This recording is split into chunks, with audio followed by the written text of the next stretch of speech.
রবিবার কলকাতা সহ দক্ষিণবঙ্গ জুড়ে ঝড় বৃষ্টি হলো। ২৪ পরগনা, পুরুলিয়া, বাঁকুড়া, পূর্ব বর্ধমানে রবিবার সন্ধ্যে থেকে ব্যাপক ঝড় বৃষ্টি শুরু হয়। কলকাতার একাংশেও বৃষ্টি হয়েছে। ভারী বৃষ্টি হচ্ছে উত্তরবঙ্গেও। আলিপুরদুয়ারে শিলাবৃষ্টি হয়েছে। মালদাতেও ঝড় বৃষ্টি চলে। আগামীকাল উত্তরবঙ্গে ভারী বৃষ্টির পূর্বাভাস রয়েছে। মঙ্গলবার পর্যন্ত রাজ্য জুড়ে বৃষ্টি চলবে বলে জানিয়েছে আলিপুর আবহাওয়া দপ্তর। সোমবার থেকে দক্ষিণবঙ্গেও বৃষ্টির পরিমাণ বাড়তে পারে। আজ উত্তরবঙ্গের সব জেলাতেই ঝড় বৃষ্টির পূর্বাভাস রয়েছে। দার্জিলিং, কালিম্পং, আলিপুরদুয়ার, কোচবিহার ও জলপাইগুড়িতে বেশি ঝড় বৃষ্টির আশঙ্কা রয়েছে।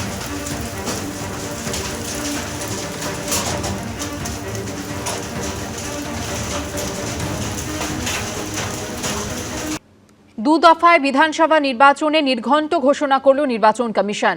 আর তার ঠিক ৫৫ মিনিট আগে বকেয়া দিয়ে দেওয়ার ঘোষণা করলেন মুখ্যমন্ত্রী। সোশ্যাল মিডিয়ায় তিনি লিখেছেন, সমস্ত সরকারি কর্মচারী ও পেনশনভোগীরা মার্চ মাস থেকে রোপা ২০০৯-এর বকেয়া দিয়ে পাবেন।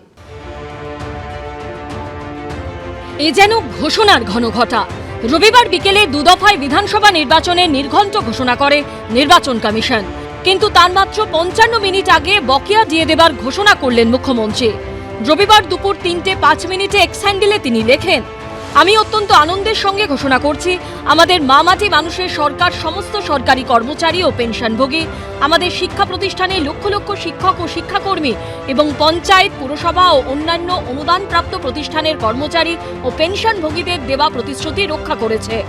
আমাদের অর্থ দপ্তরের জারি করা বিজ্ঞপ্তিতে উল্লেখ করা পদ্ধতি অনুযায়ী তারা মার্চ মাস থেকে আরও পিএ ২০০৯-এর বকেয়া দিয়ে পেতে শুরু করবেন। আজকের জয় এই রাজ্যের মানুষের জয়।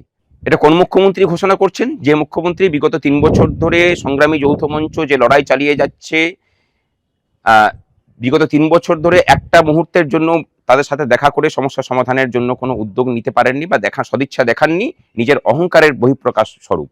ভোটের আগে যে ডিএটা পাচ্ছি এটাই সব থেকে বড় কথা, এবং আমরা লড়াই করেছি একদম সকলের জন্য, অর্থাৎ যেমন সরকারি কর্মচারীদের সংগঠন খোদ, এছাড়া বোর্ড, কর্পোরেশন সকলের জন্য ডিএটা যে দেবে, সেক্ষেত্রে আমরা আজকে যার পর নাই আনন্দিত। ৫ই ফেব্রুয়ারি ডিএ মামলার রায় সুপ্রিম কোর্ট বলেছিল ২০০৮ থেকে ২০১৯ পর্যন্ত বকেয়া ডিএর ২৫% অবিলম্বে মিটিয়ে দিতে হবে। সেই সঙ্গে অবসরপ্রাপ্ত বিচারপতির নেতৃত্বে ৪ সদস্যের কমিটি গঠন করে দেয় সুপ্রিম কোর্ট। রায় বলা হয়, রাজ্য সরকারের সঙ্গে আলোচনা করে এই কমিটি ঠিক করবে মোট কত টাকা বকেয়া রয়েছে। ২৫% বকেয়া দিয়ে মেটানোর পর বাকি টাকা কিভাবে, কখন বা কটি কিস্তিতে দেওয়া হবে সেটাও ঠিক করবে এই কমিটি। ৬ই মার্চের মধ্যে কমিটিকে তা ঠিক করতে হবে। ৩১শে মার্চের মধ্যে বাকি বকেয়া টাকার প্রথম কিস্তি দিয়ে দিতে হবে। সম্প্রতি প্রথম কিস্তির বকেয়া দিয়ে দিতে ৩১শে ডিসেম্বর পর্যন্ত সময় চেয়ে সুপ্রিম কোর্টের দ্বারস্থ হয় রাজ্য সরকার। কিন্তু এর মধ্যে রবিবার দুপুরে ভোট ঘোষণার মাত্র ৫৫ মিনিট আগে বকেয়া দিয়ে মেটানোর ঘোষণা করেন মুখ্যমন্ত্রী। এরপরই শুভেন্দু অধিকারী এক্স হ্যান্ডেলে লেখেন, কি রসিকতা! নির্বাচন কমিশন ভোটের দিন ঘোষণা করার ঠিক কয়েক মিনিট আগে হঠাৎ করে লক্ষ লক্ষ সরকারি কর্মচারী, পেনশনভোগী, শিক্ষক ও অশিক্ষক কর্মীদের কথা মনে পড়ল মমতা বন্দ্যোপাধ্যায়ের। বছরের পর বছর রাজ্যের কোষাগার লুট করার পর, কর্মচারীদের সঙ্গে প্রতারণা করার পর এটা আপনার শেষ মুহূর্তের মরিয়া রাজনৈতিক গিমিক।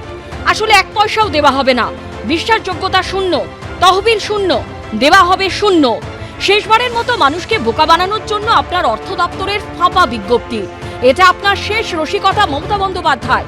যেগুলো উনি শেষ মুহূর্তে টুইট করেছেন ওগুলো বাস্তবে রূপ নেবে না। উনি জানেন ভালো করে এমসিসির পরে number of beneficiary, amount of benefits হয় না, উনি জেনে শুনে করেছেন।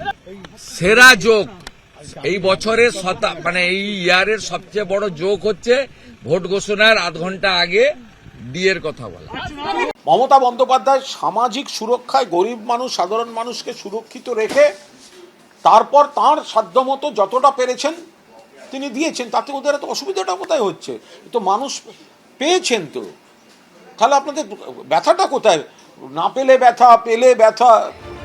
এপ্রিল মাসে ২৩ এবং ২৯ তারিখ দু দফায় পশ্চিমবঙ্গে বিধানসভা ভোট। মুখ্যমন্ত্রীর বকেয়া দিয়ে মেটানোর সিদ্ধান্তের কি প্রভাব ভোটে পড়বে সেটা বোঝা যাবে ৪ঠা মে ফল ঘোষণার পরই।